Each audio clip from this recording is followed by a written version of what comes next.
de sus miembros, porque son muchas personas, y no todos necesariamente dicen la verdad de buena primera. Y por otro lado, el Congreso hoy día no tiene una cabeza clara. Las comisiones de ética y transparencia no funcionan bien. Recién en los días anteriores, hace pocos días, vimos a gente de la Comisión de Ética y Transparencia solicitando mayor antecedente para ver si es que hacen algo en casos que están avanzados. Y es bien curioso que lo pidieran ahora, porque uno pensaba que en algún momento lo habían pedido. ¿Están recién reaccionando? Es que en algún momento atrás ellos simplemente tomaron la decisión de que no iban a hacer nada hasta que la justicia penal se pronunciara.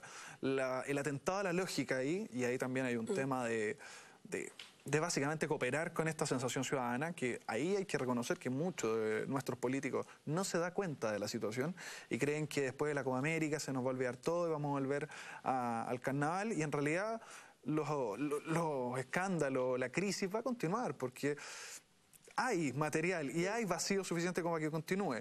El punto está en que esta comisión de ética dijo que no iba a hacer nada hasta que la justicia penal se pronunciara, y la respuesta más lógica a eso es: ¿qué me importa a mí lo que hagan ustedes cuando la justicia penal se pronuncie?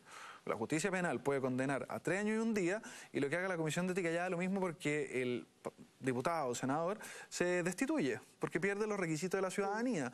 Por lo tanto, ahí hay un problema, la lógica, y yo tengo una institución que vela por la ética y la transparencia y no está velando por ninguna de las dos. No está velando por valores básicos, que son justamente los del sentido común, que hacen que un diputado o un senador que cometió cierto grado de fraude siga ahí sentado.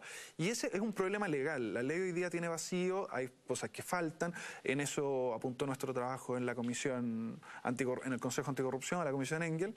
Pero también depende mucho del criterio que nosotros tomemos y que de verdad nos tomemos en serio la ética.